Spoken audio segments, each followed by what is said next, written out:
78ാമത് സ്വാതന്ത്ര്യ ദിനത്തിൽ ഏവർക്കും ഹൃദയം നിറഞ്ഞ സ്വാതന്ത്ര്യ ദിനാശംസകൾ നേരുകയാണ്. കേരള സംസ്ഥാനത്തെ സംബന്ധിച്ചിടത്തോളം ഇന്നോളം നാം നേരിട്ടിട്ടില്ലാത്ത വിധത്തിലുള്ള ഒരു വലിയ പ്രകൃതി ദുരന്തത്തിൻ്റെ പശ്ചാത്തലത്തിലാണ് ഈ സ്വാതന്ത്ര്യദിനം കടന്നു പോകുന്നത്. വയനാട് മുണ്ടക്കയിലും ചൂരൽമലയിലും ഉണ്ടായ ഉരുൾപൊട്ടലിൽ അനേകം പ്രിയപ്പെട്ടവരെ നമുക്ക് നഷ്ടപ്പെട്ടു. ഇന്ന് വയനാട്ടിലെ വിവിധ ക്യാമ്പുകളിലായി 1500ഓളം ആളുകൾ സംരക്ഷണത്തിൽ കഴിയുകയാണ്. അവരുടെ ദുഃഖത്തിനൊപ്പം കേരളം ഒന്നിച്ച് ശക്തമായി നിലകൊള്ളുകയാണ്. അവരുടെ സമഗ്രമായ പുനരധിവാസമാണ് നമ്മുടെ ലക്ഷ്യം. അവരുടെ നടുക്കങ്ങൾ മാഞ്ഞു പോകേണ്ടതുണ്ട്. അവരുടെ മനസ്സിൽ നിന്നും കണ്ണുകളിൽ നിന്നും ഭയം നീങ്ങിപ്പോകേണ്ടതുണ്ട്. മുന്നോട്ടുള്ള ജീവിതത്തെക്കുറിച്ച് ചിന്തിക്കുവാൻ അവരെ പ്രാപ്തമാക്കേണ്ടതുണ്ട്.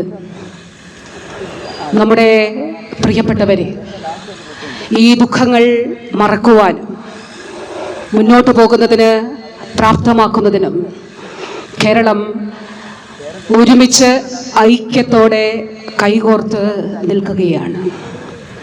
കേരളത്തിന് മാത്രം കഴിയുന്ന നിലയിൽ ഒരേ മനസ്സോടെ ഒരു ഭേദങ്ങളുമില്ലാതെ നമ്മുടെ നാടിൻ്റെ വയനാടിൻ്റെ മുണ്ടക്കൈയിലെ ചൂരൽമലയിലെയും സഹോദരങ്ങളുടെ പുനരധിവാസത്തിനു വേണ്ടി നാം ഒന്നിച്ച് നിലകൊള്ളുകയാണ്. നാം കാണുന്നു നമ്മുടെ ചുറ്റും നമ്മുടെ അമ്മമാർ അവർക്കൊരു മാസം കിട്ടുന്ന പെൻഷൻ തുക അത് മുഖ്യമന്ത്രിയുടെ ദുരിതാശ്വാസ നിധിയിലേക്ക് നൽകുകയാണ് വയനാടിനു വേണ്ടി. നമ്മുടെ കുഞ്ഞുമക്കൾ അവരുടെ കുടുക്കുകൾ പൊട്ടിച്ച് മുഖ്യമന്ത്രിയുടെ ദുരിതാശ്വാസ നിധിയിലേക്ക് നൽകുകയാണ്. സർക്കാർ സംരക്ഷണയിലുള്ള നമ്മുടെ കുഞ്ഞുങ്ങൾ അവർക്കാകെ കിട്ടുന്ന പുതിയ ഉടുപ്പുകൾ വയനാട്ടിലെ കുഞ്ഞനുജന്മാർക്കും അനുജത്തിമാർക്കും അവർ നൽകുകയാണ്. നമ്മൾ അതിജീവിക്കും. ഈ 78ാമത് സ്വാതന്ത്ര്യ ദിനത്തിൽ പ്രത്യേകമായി വയനാട്ടിൽ ദുഃഖമനുഭവിക്കുന്ന നമ്മുടെ പ്രിയപ്പെട്ടവരെ നമുക്ക് ഓർക്കാം.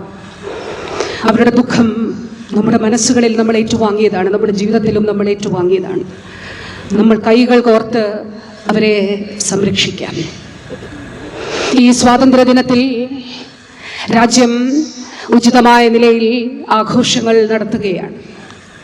ഈ അവസരത്തിൽ രാജ്യത്തിന് സ്വാതന്ത്ര്യം നേടിത്തന്ന രാഷ്ട്രപിതാവ് മഹാത്മാഗാന്ധി അടക്കമുള്ള മഹാന്മാരെ, രാഷ്ട്ര നായകരെ നമുക്കോർക്കാം. അവരുടെ സ്മരണകൾക്ക് മുന്നിൽ നമുക്ക് ഏറ്റവും ആദരവോടെ ശിരസ്സു നമിക്കാം. ഈ രാജ്യത്തിൻ്റെ സ്വാതന്ത്ര്യവും ജനാധിപത്യവും സംരക്ഷിക്കേണ്ടത് നമ്മുടെ ഓരോരുത്തരുടെയും ഉത്തരവാദിത്വമാണ്. ഈ രാജ്യത്തിൻ്റെ മതേതരത്വവും അഖണ്ഡതയും സൂക്ഷിക്കേണ്ടത് നമ്മുടെ ഓരോരുത്തരുടെയും ഉത്തരവാദിത്വമാണ്. ഈ രാജ്യത്തിൻ്റെ ഭരണഘടന സംരക്ഷിക്കേണ്ടത് എൻ്റെയും നിങ്ങളുടെയും ഉത്തരവാദിത്വമാണ്.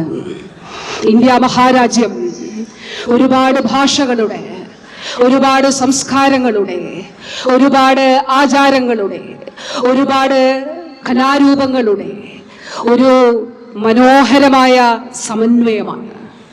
ലോകത്തൊരിടത്തും നമുക്ക് കാണാൻ കഴിയാത്ത അതിമനോഹരമായ സമന്വയം. നാനാത്വത്തിൽ ഏകത്വത്തെ സംരക്ഷിക്കേണ്ടത് നമ്മുടെ ഉത്തരവാദിത്വമാണ്. ഈ ബഹുസ്വരതയാണ് നമ്മുടെ രാജ്യത്തിൻ്റെ മനോഹാരിത. എൻ്റെ പ്രിയപ്പെട്ടവർ, ഈ ദിവസം രാജ്യത്തിൻ്റെ മുന്നോട്ട് പോക്കിനെ സംബന്ധിച്ചും പുരോഗതിയെ സംബന്ധിച്ചും നമ്മൾ പുതിയ പ്രതിജ്ഞകൾ എടുക്കുന്ന ദിവസം കൂടിയാണ്. ആഗോളതലത്തിൽ പല രാജ്യങ്ങളിലും പല പ്രദേശങ്ങളിലും പല അസ്വസ്ഥതകളും ഉണ്ടാകുന്ന ഒരു ഘട്ടം കൂടിയാണ്. അവിടെ ഇന്ത്യ മഹാരാജ്യം പ്രതീക്ഷയുടെ, സമത്വത്തിൻ്റെ, സാഹോദര്യത്തിൻ്റെ പച്ചത്തുരുത്തായി എന്നും നിലകൊള്ളേണ്ടതുണ്ട്. ഈ അവസരത്തിൽ നമ്മുടെ ചരിത്രം അത് സംരക്ഷിക്കപ്പെടേണ്ടതാണ് എന്നുള്ളതും, ചരിത്രത്തിൽ ഒരു തരത്തിലുള്ള കളങ്കവും ഉണ്ടാകാൻ പാടില്ല എന്നുള്ളതും, അതുണ്ടാകുന്നില്ല എന്നുള്ളത് ഉറപ്പാക്കേണ്ടത് ഉള്ളതും നമ്മുടെ ഉത്തരവാദിത്വമാണ് എന്നുള്ളത് കൂടി ഓർക്കുവാനായി ആഗ്രഹിക്കുകയാണ്. കേരളത്തെ സംബന്ധിച്ചിടത്തോളം ഈ കാലഘട്ടത്തിൽ തീർച്ചയായിട്ടും വയനാടിൻ്റെ പുനരധിവാസം നമ്മുടെ പ്രഥമ പരിഗണനകളിൽ ഒന്നാണ്. നമ്മുടെ സംസ്ഥാനത്തെ സംബന്ധിച്ചിടത്തോളം എല്ലാ മേഖലകളിലും, വിദ്യാഭ്യാസ രംഗത്തും ആരോഗ്യരംഗത്തും അടിസ്ഥാന സൗകര്യ വികസനത്തിലും നാം സമാനതകളില്ലാത്ത ഒരു പ്രയാണമാണ് നടത്തുന്നത്. പത്തനംതിട്ട ജില്ലയിൽ നടക്കുന്ന വികസന പ്രവർത്തനങ്ങൾ നാം പരിശോധിച്ചാൽ അത് മനസ്സിലാക്കാനായിട്ട് സാധിക്കും. ശബരിമല ഉൾപ്പെടെയുള്ള തീർത്ഥാടന കേന്ദ്രങ്ങൾ ഉൾക്കൊള്ളുന്ന കോടിക്കണക്കിന് ഭക്തജനങ്ങൾ എത്തിച്ചേരുന്ന പത്തനംതിട്ട ജില്ലയിൽ കഴിഞ്ഞ സർക്കാരിൻ്റെയും ഈ സർക്കാരിൻ്റെയും കാലഘട്ടത്തിൽ നമ്മൾ ശ്രമിച്ചത് അടിസ്ഥാന സൗകര്യ വികസനം മെച്ചപ്പെടുത്തുക എന്നുള്ളതായിരുന്നു. അവിടെ നിന്ന് തുടങ്ങി എല്ലാ മേഖലകളിലും ജനക്ഷേമം ഉറപ്പിച്ചുകൊണ്ടും മുന്നോട്ട് പോകുന്നതിനാണ് നമ്മൾ ശ്രമിക്കുന്നത്. അതിദാരിദ്ര്യ ലഘൂകരണം, അതിദാരിദ്ര്യ നിർമ്മാർജ്ജനം നമ്മുടെ വലിയ ലക്ഷ്യങ്ങളിൽ ഒന്നാണ്. പത്തനംതിട്ട ജില്ലയെ സംബന്ധിച്ചിടത്തോളം ഈ കാലഘട്ടത്തിൽ നമ്മൾ ലക്ഷ്യം വെക്കുന്ന പ്രത്യേകമായി ഏറ്റെടുത്തിട്ടുള്ള ചില പരിപാടികൾ കൂടിയുണ്ട്. അതിലൊന്നാണ്, അത് സംസ്ഥാനത്തിന്റെ പൊതുവായ മിഷൻ പ്രവർത്തനത്തിന്റെ അടിസ്ഥാനത്തിൽ നടക്കുന്നതാണ്. പത്തനംതിട്ട ജില്ല എല്ലാ തദ്ദേശ സ്ഥാപനങ്ങളുടെയും കൂടി പങ്കാളിത്തത്തോടും പൊതുജനങ്ങളുടെ പങ്കാളിത്തത്തോടും കൂടി അത് നടപ്പിലാക്കുകയും ചെയ്യുകയാണ്. കൃത്യമായ ലക്ഷ്യം മുന്നോട്ട് വെച്ചുകൊണ്ട് മാലിന്യമുക്ത ജില്ല എന്നുള്ള വലിയ ലക്ഷ്യത്തിലേക്ക് നാം മുന്നോട്ട് അടുക്കുകയാണ്. ഇനി ഏറെ ദൂരം നമുക്ക് മുന്നോട്ട് പോകുവാനായിട്ടുണ്ട്. ഈ കാലഘട്ടത്തിൽ നാം നേരിടുന്ന ഏറ്റവും വലിയ വെല്ലുവിളികളിൽ ഒന്നാണത് എന്നുള്ളത് കാണേണ്ടതായിട്ടുണ്ട്. പുറത്തു വലിച്ചെറിയപ്പെടുന്ന ഓരോ മാലിന്യവും, ഒരു ചെറിയ പ്ലാസ്റ്റിക് കവറാകട്ടെ, അത് നമ്മിലേക്കൊരു പകർച്ചവ്യാധിയായി തിരിച്ചെത്തുന്നു എന്നുള്ള തിരിച്ചറിവാണ് വാസ്തവത്തിൽ ഈ കാലഘട്ടത്തിൽ നമുക്കുണ്ടാകേണ്ടത്.